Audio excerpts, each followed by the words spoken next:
100 साल से भी ज़्यादा वक्त पहले इंसानों का शिकार करने वाले अजीब से जीव अचानक से दुनिया में आ गए। उनकी ज़बरदस्त ताकत ने इंसानियत को लगभग खत्म कर दिया और जो लोग बचे थे उन्होंने दीवारें बनाई। मारिया, रोज़ और सीना।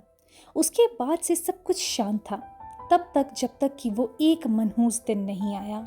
शिनगानशीना डिस्ट्रिक्ट में चारों तरफ तबाही मच जाती है जब टाइटन्स शहर में घुसते हैं। लोग जान बचाने के लिए भाग रहे होते हैं, लेकिन एक आदमी अब भी धर्म का उपदेश देता रहता है। आखिर में एक टाइटन उसे भी खा जाता है। एरन हांस पर चिल्लाता है और उसे घूंसे मारता है क्योंकि उसने उसकी माँ को उसे बचाने से रोका था। हांस उसे ज़मीन पर गिरा देता है और गुस्से में कहता है कि एरन में इतनी ताकत नहीं है। फिर वो खुद भी दर्द से कबूल करता है कि उसमें भी टाइटन्स का सामना करने की हिम्मत नहीं थी। दोनों रोते हुए सुरक्षित जगह की तरफ बढ़ते हैं। लोग बोट्स की तरफ भाग रहे थे ताकि अगली अंदर आने वाली दीवार तक निकला जा सके।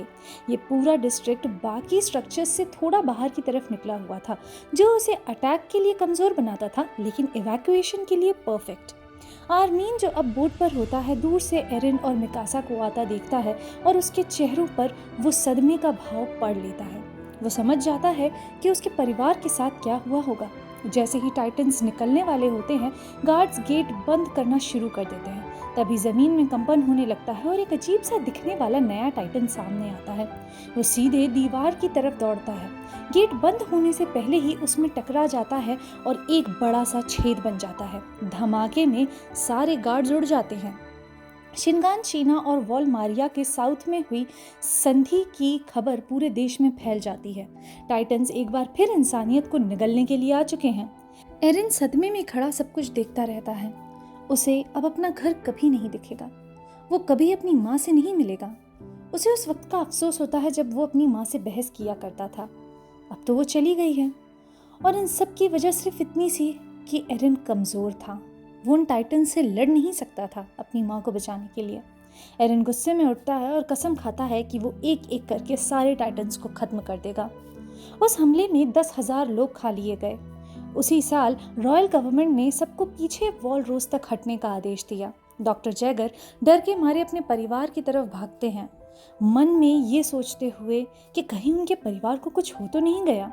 एरन एक और अजीब सा सपना देखता है जिसमें उसके पापा उसे एक सीरिंज लगाते हैं और कहते हैं कि चाबी को याद रखना। उनकी आवाज़ में घबराहट और दर्द साफ झलकता है। मिकासा उसे उठाती है कि बस एक बुरा सपना था और दोनों खाना ढूंढने के लिए निकलते हैं।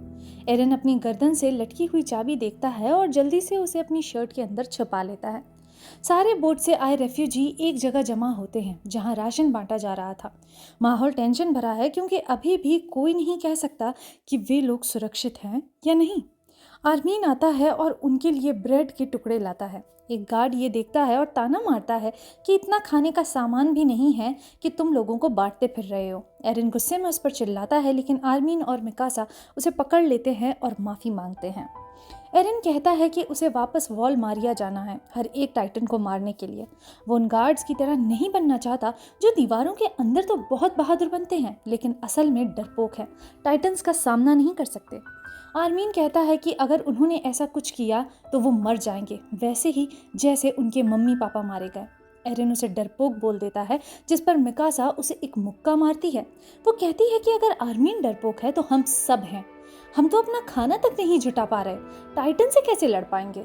फिर वो एरन के मुंह में एक ब्रेड ठूस देती है। उसे अपनी माँ की बात याद आती है जब उसकी माँ ने उससे हमेशा एरन के साथ रहने के लिए कहा था।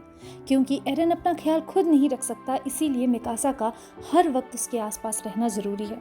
रेफ्यूजीज़ को बंजर ज़मीन पर खेती करने के लिए भेजा गया ताकि खाना पैदा हो सके। अगले साल उनमें से कई लोगों को वॉल मारिया वापस लेने के लिए भेजा गया। 2.5 लाख में से मुश्किल से 200 लोग ही जिंदा लौटे, लेकिन उनकी कुर्बानी बेकार नहीं गई। उनके मरने से खाने की कमी थोड़ी कम हुई। एरन सबका इल्ज़ाम टाइटन्स पर डालता है। वो आर्मीन से कहता है कि वो स्काउट्स ज्वाइन करेगा ताकत हासिल करने के लिए, ताकि अपने परिवार के साथ साथ वो सभी का बदला ले सके। आर्मीन भी कहता है कि वो भी स्काउट्स ज्वाइन करेगा और मिकासा भी कहती है कि वो भी इन दोनों के साथ चलेगी ताकि एरन को बचाए रख सके। और इसी के साथ ये एपिसोड यहीं ख़त्म हो जाता है।